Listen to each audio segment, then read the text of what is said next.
Voters will decide the fate of Chicago Mayor Lori Lightfoot as her tight race is plagued by the city's rise in crime and homelessness. Will she keep her job at the end of the day or not? Let's ask Fox News political analyst Gianno Caldwell. Gianno, you actually went out and talked to voters, right? I did. I absolutely did. And I'll tell you, on voters' minds, no matter who you speak to, what demographic they're from, they all say the same thing. Public safety is their #1 issue, their #1 consideration. And for the first time in 20 years, that exists for the entire city, not just in particular areas like Black community, Hispanic community. It's for all of Chicago because you can literally be down there and be shot. Yeah, on Downtown. Miracle Mile. Downtown. Okay, let's take a look at what you gathered. Absolutely.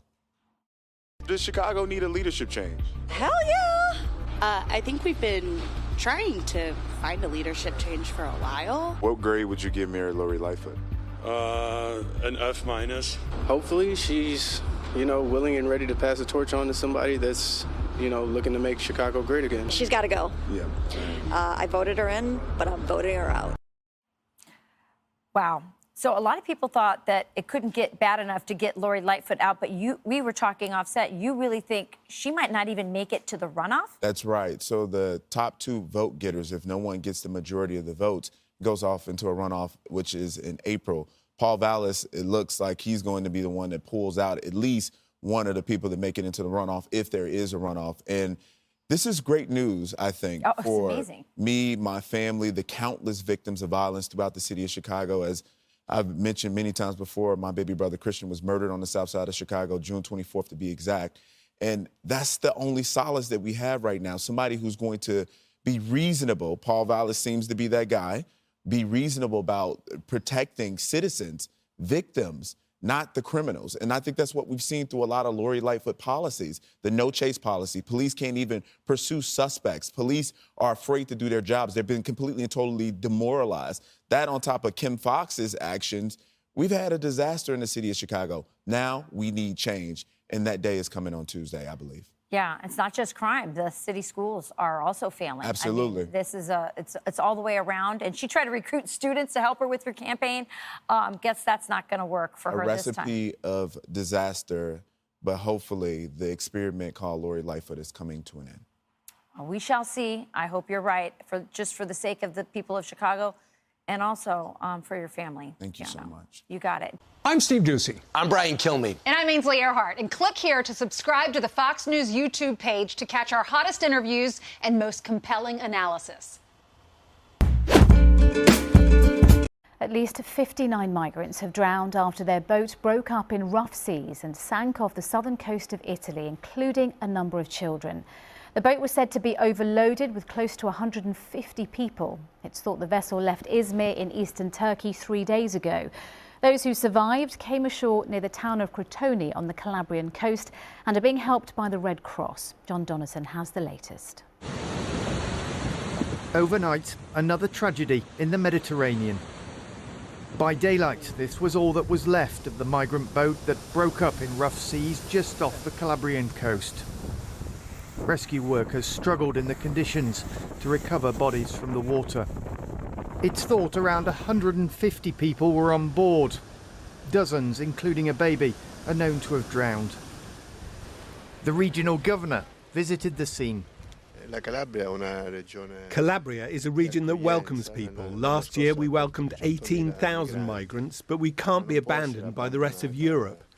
This type of tragedy should have been avoided, not lived how we're having to live it today and how we will live it again in the future. And reacting to today's loss of life, the head of the European Commission, Ursula von der Leyen, said altogether EU countries must redouble their efforts to tackle the migration crisis in the central Mediterranean. Around 80 people were brought ashore alive, among them migrants from Iran, Pakistan and Afghanistan. Despite the dangers, Italy is one of the main landing points for people trying to reach Europe in small boats. Almost 12,000 migrants have already arrived by sea in Italy this year. In 2022, more than 105,000 successfully made the crossing, with over 1,300 dead or missing. Although high, those numbers are way down on the 2016 peak, when there were over 180,000 arrivals by sea. The government blames people traffickers and has pledged to stop the boats. At the Vatican, Pope Francis expressed his sorrow for the latest loss of lives, which he said included many children. He said he was praying for the dead, the missing, and those who survived. And those survivors, like hundreds of thousands before them, face an uncertain future. Under the white sheets behind them, those who didn't make it. John Donnison, BBC News. Let's bring in Kellyanne Conway. Kellyanne, how big of a threat to the Democrats is this anti-war left that suddenly woke up out of hibernation? It's a very big threat. You see why. Hakeem Jeffries, AOC, these big stars in the Democratic Party don't know how to respond to them. They can't scream diversity, equity, inclusion when somebody's saying, why are you involving us more deeply in Ukraine? And look, I think it's not just young people, but the young people also who supported the Democrats by 28 points last fall in the midterms and supported Joe Biden by 26 points. They can absolutely bleed young voters by not getting a handle of this, Jesse, because young people are saying, look, we can open our hearts widely to Ukraine, but we don't need to open our wallets infinitely. You feel a lot of people on the right saying that as well, many libertarians saying we can't fund these endless wars. And what a difference it makes. Remember in the Trump-Pence administration when we had our NATO partners, our allies, paying more toward the common defense. Now, if you look at the charts, it's the U.S. footing most of the bill. The EU comes in second, but the EU is a lot of countries. Just the U.S. out there alone. So I think it's a problem for Joe Biden, particularly because he's been in Washington for 50 years, and he was chairman of the Foreign Relations Committee. He was the vice president for 8 years.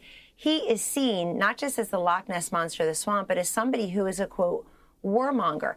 They look at Joe Biden as pulling out of Afghanistan with no plan, no rationale, handing over control to the Taliban, and yet getting more deeply involved in Ukraine. I think it's a big problem for them, and he could be inviting a challenge from the left. Last point, why were there 12 people at AOC's town hall meeting?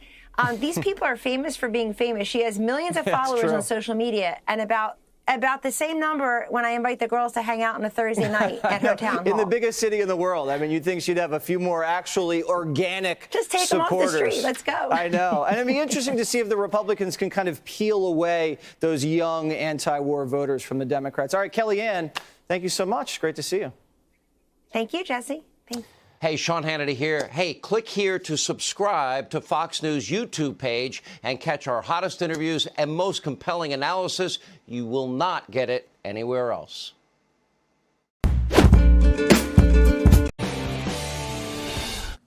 East Palestine and Ohio and Ukraine are not technically related in any way, but you still can't help but notice the difference between how they are treated by the Biden administration. So the administration just announced another $2 billion in funding for Ukraine. We sent them over $100 million already, but no money for the people in East Palestine, who, as you well know, were exposed through no fault of their own to toxic chemicals.